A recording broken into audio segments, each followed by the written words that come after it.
بسم اللہ الرحمن الرحیم۔ السلام علیکم جماعت سوم، میں ہوں آپ کی اردو ٹیچر مس ریحانہ۔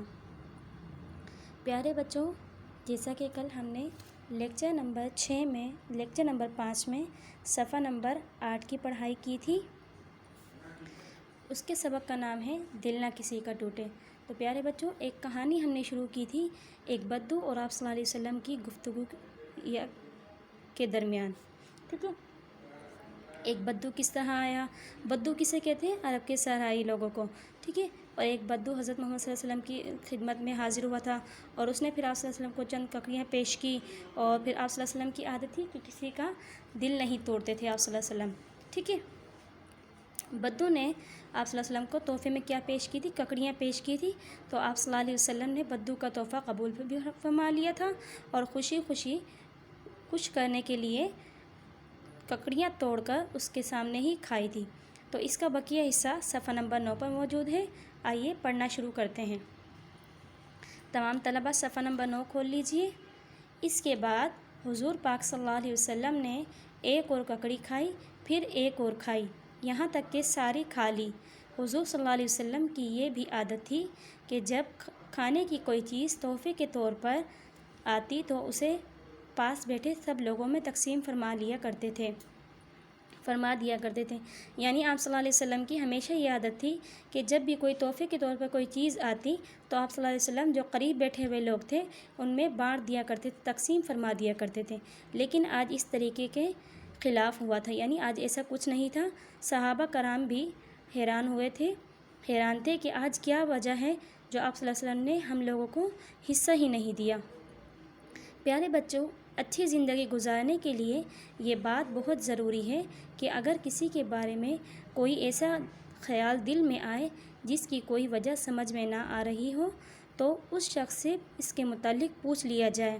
ایسا کرنے سے بدگمانی دور ہو جاتی ہے۔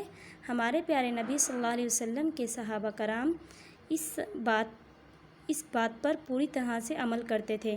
آخر ایک صحابی نے آپ صلی اللہ علیہ وسلم سے پوچھ ہی لیا۔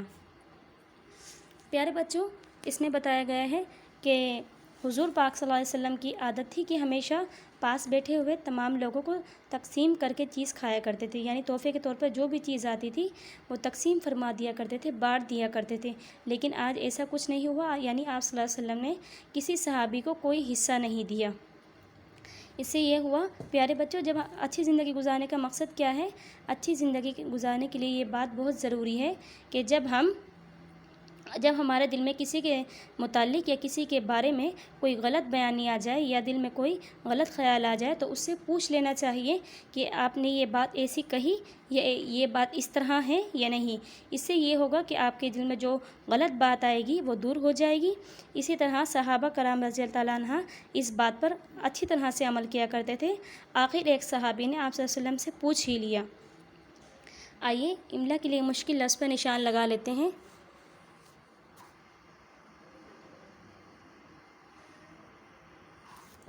حضور بیٹھے، طریقے، اچھی، ضروری، بدگمانی، پوچھ۔ ایک بار پھر لگائیے۔ حضور بیٹھے، طریقے، اچھی، ضروری، بدگمانی، پوچھ۔ پیارے بچوں، مشکل لفظ لگوانے کا مقصد یہ ہے کہ آپ کو اردو بہتر سے بہتر طریقے سے لکھنا آ جائے اور پڑھنا آ جائے۔ اب آپ اس سبق کو یاد کر کے گروپ میں سینڈ کیجئے اور اس کے بعد جو مشکل لفظ ہے یہ بھی لازمی لکھ کر دکھائیے، ٹھیک ہے۔ امید ہے پیارے بچوں آج کا یہ لیکچر آپ کو اچھے سے سمجھ آ چکا ہوگا۔ شکریہ، خدا حافظ۔